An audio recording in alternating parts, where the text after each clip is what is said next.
অনেক দিন পরে বান্ধবীর সাথে গিয়েছিলাম দেখা করতে। প্রায় 2 বছর পরে বান্ধবীর সাথে দেখা হলো। কলেজ জীবনেই দেখা হয়েছিল, এরপর আর দেখা হয়নি।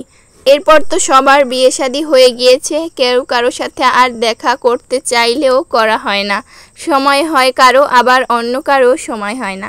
আসসালামু আলাইকুম এভরিওয়ান, কেমন আছেন সবাই?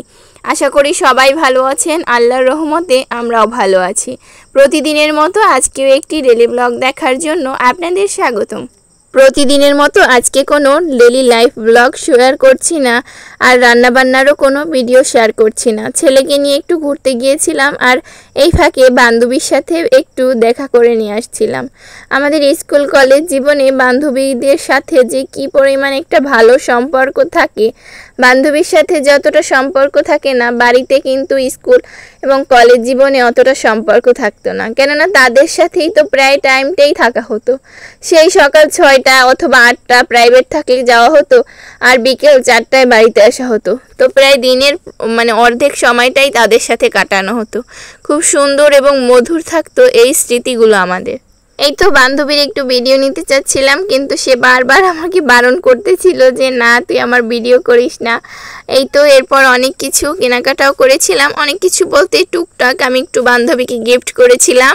আমার বান্ধবী আমাকে গিফট করেছিল। এই তো ও দেখতেছিল যে কি কি নেবে, এবং বান্ধবী অনেক কিছুই নিয়েছে। চুড়ি নিয়েছে, কানের দুল নিয়েছে, এবং আমাকে কিছু ব্রুশ কিনে দিয়েছিল, এবং সে চুলের কাটাকুটাও নিয়েছে অনেক কিছু।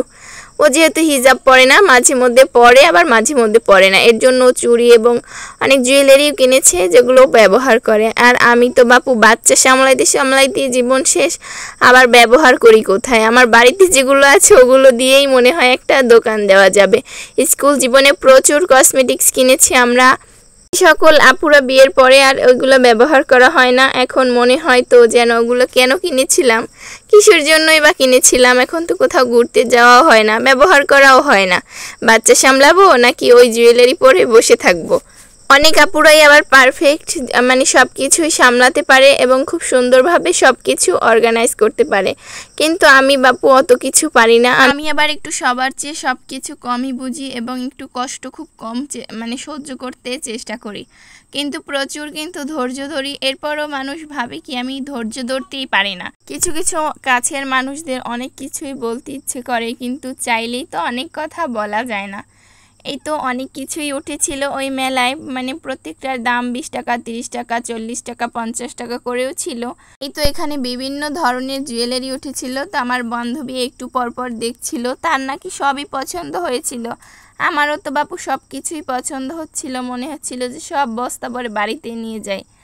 এই তো অনেক কিছু উঠেছিল, দেখে মনে হয় না যেন একটাও রেখে আসি। আর এই তো লাইটের আলোতে আরো বেশি একদম ঝিকঝিক করছিল। এই তো আমাকে একটা কানের দুল দেখাচ্ছিল আমার বান্ধবী। এরপর আমরা বাড়ির দিকে রওনা দিয়েছিলাম। আল্লাহ হাফেজ।